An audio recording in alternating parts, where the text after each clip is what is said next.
Okay, my dear fifth semester students, hope all of you are well, and it's almost more than 1 year we have been detached from each other.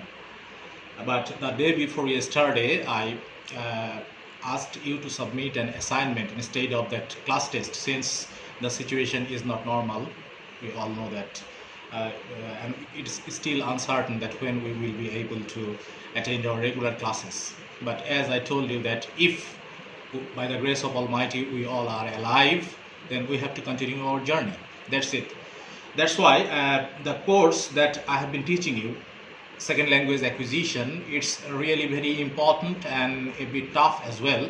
And that's the assignment that I asked you to submit. Suddenly I have a feeling that perhaps many of you, some of you may have some questions if you don't understand what you need to write, or if by this time already more than 1 month we have been detached, many of you have forgotten what I have taught you. That's why it's a revision class, and consider it that this is just to help you to answer the question of that first assignment that I have asked you to submit. It is just a brief overview. The monitor model, I have already delivered a lecture on this monitor model, and I have already told you who is Stephen Krashen. So the monitor model is an interesting set of hypotheses that were given by Stephen Krashen in the late 1970s. So the main thing of Stephen Krashen's monitor model is language acquisition does not require extensive use of conscious grammatical rules and does not require tedious drill. I discussed it in my classroom. Still, I am just repeating it, that language acquisition, focus on this particular phrase, language acquisition, then extensive use of conscious grammatical rules, and then tedious drill. Just remember these phrases, and when I will go to the next slides and I will discuss in detail, then it will be more clear to you. The 5 hypotheses of Stephen Krashen, the first hypothesis was acquisition learning hypothesis, the second one is monitor hypothesis, the third one is natural order hypothesis, the fourth one is input hypothesis, and the fifth one is affective filter hypothesis. Perhaps so far I remember in my last class I taught you monitor hypothesis, but again I would like to go back to the first hypothesis, that is called acquisition learning hypothesis. Okay, and now everybody please concentrate. The acquisition learning hypothesis, that is the distinction between acquisition and learning, is perhaps the most fundamental of all hypotheses to be presented here. That is, Stephen Krashen has presented total 5 hypotheses, and if you would really like to understand the 5 hypotheses very clearly, then understanding the distinction between this acquisition learning or the acquisition learning hypothesis is really very important. If you don't understand it, then it is not possible for you to understand the next 4 hypotheses as well.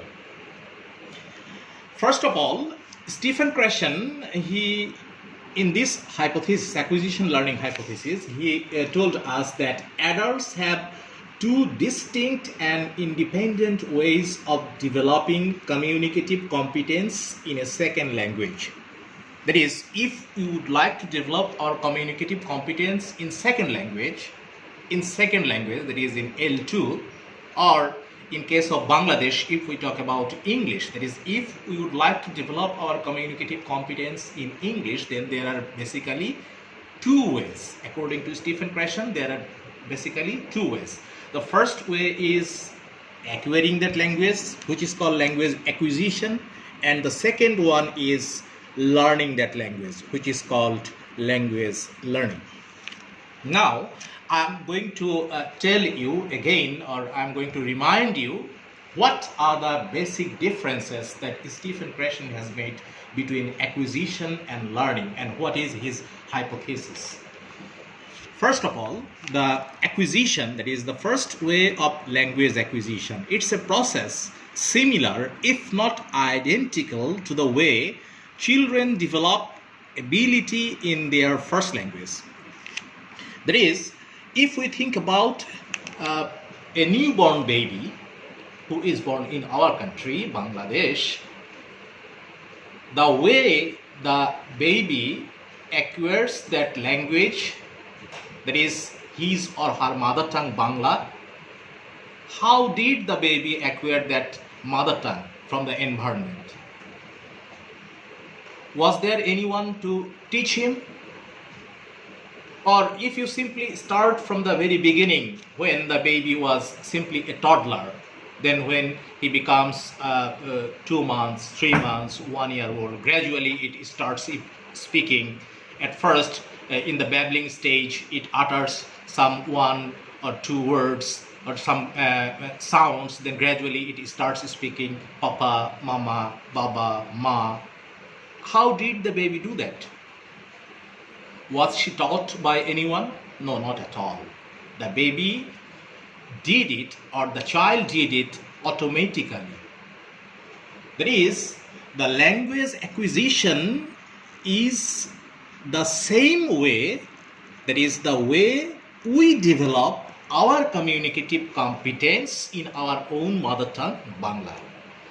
More clearly, the way we learn Bangla, the way we acquire Bangla, that particular way is called language acquisition. And language acquisition, it's a subconscious process. It's a subconscious process. Why subconscious? Because the learner or the child who is learning that language, that child is totally unaware of that process, that he or she is learning something, or he or she is learning something new, or acquiring some knowledge. That learner is totally unaware of it. That's why it is called subconscious process, not conscious process. And that child is only aware of the fact that he is using the language for communication. This is very important.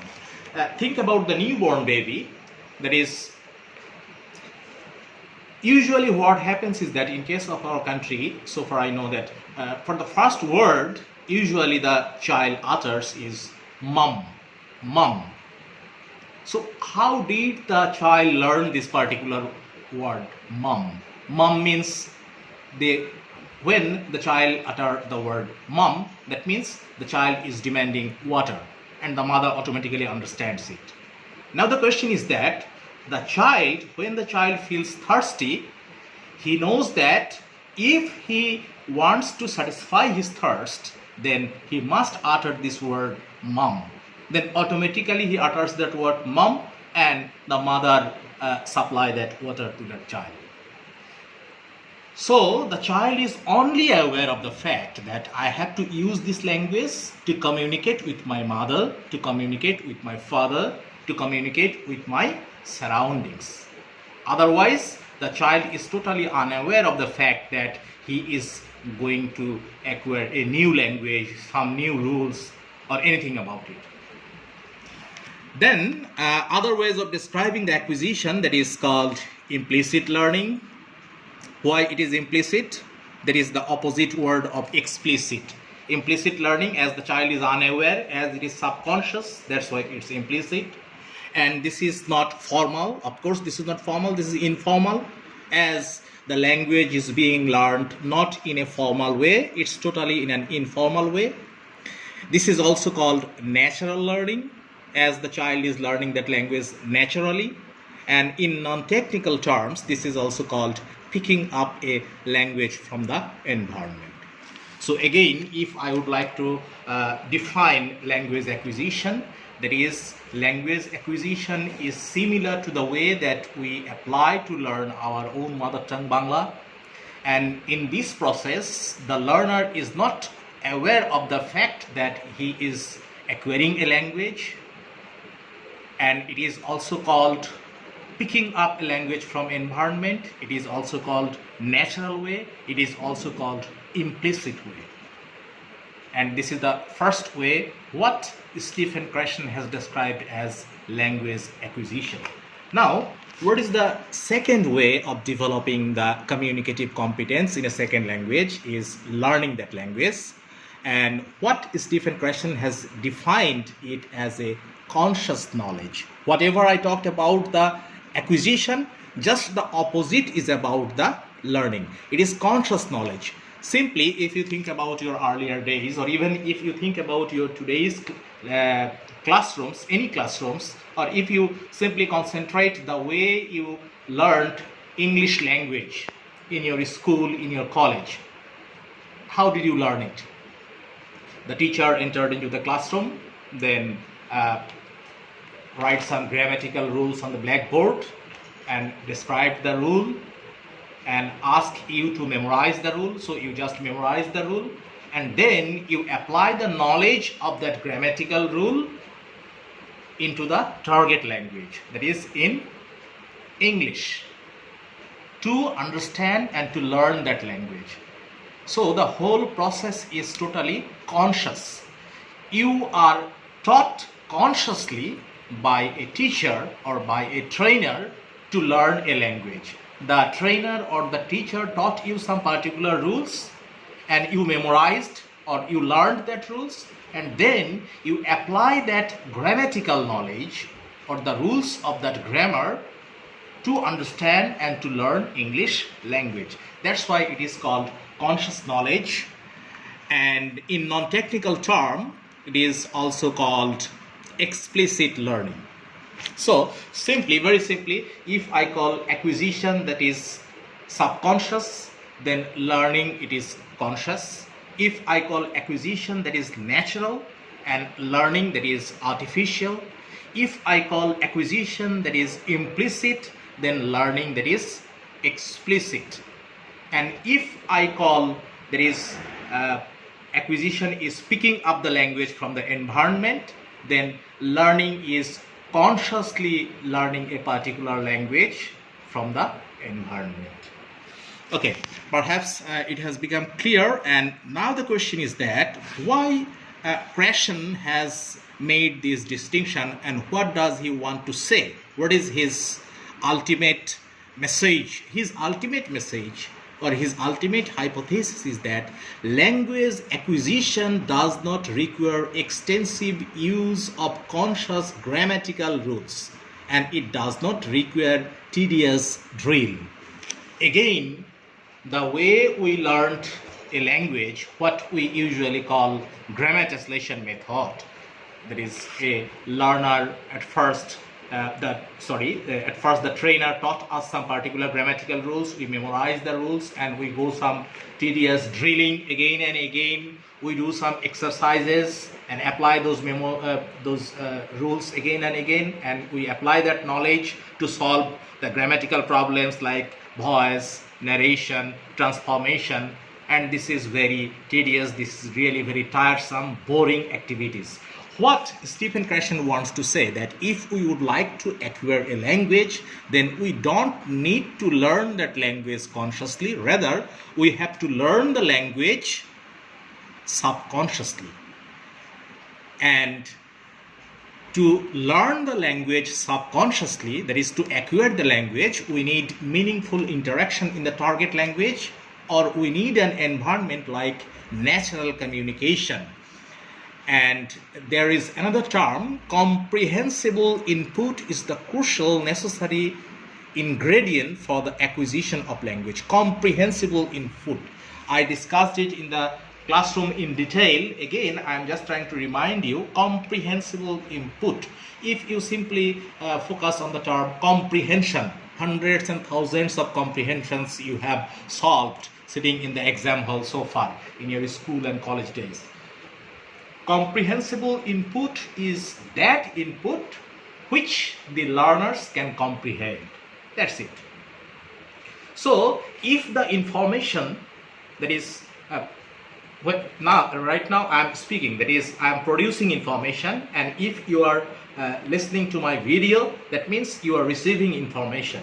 So when I am producing the information, I am the sender or the producer, and I am trying to convey my message, and when you are listening to me, you are receiving that message and you are the receiver. So if conveying this message is easily understandable to you, if you easily understand what I actually want to make you understand, then it is comprehensible input. But this is just the literal definition of comprehensible input. For the next 4 hypotheses, before describing the next 4 hypotheses, I will discuss this term comprehensible input in more detail. So what Stephen Krashen wants to say that if we want to learn a second language, then language acquisition is better than language learning, and we have to acquire the second language by following this process of acquisition through comprehensible input.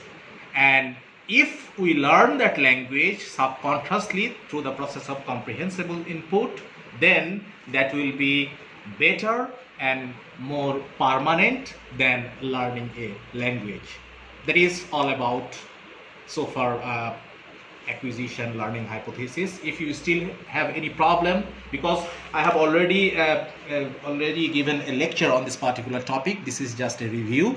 So if you have any problem, then you can ask me in my email, or you can contact me in my social media. But remember, what I would like to tell you is that still it's uncertain that when we will be able to meet. That's why second language acquisition, it's a very important course for you. And if you don't understand these 5 hypotheses of Stephen Krashen, then it would not be possible for you to go further. That's why this is my initiative, and this is just the beginning. And you see my faces, I'm really very upset, I'm really very tired, I'm really missing your faces, I'm really missing my classes, and that's why ignore my appearance. Just focus on my lecture. Hope you will be benefited. Thank you. This is all for today. Best of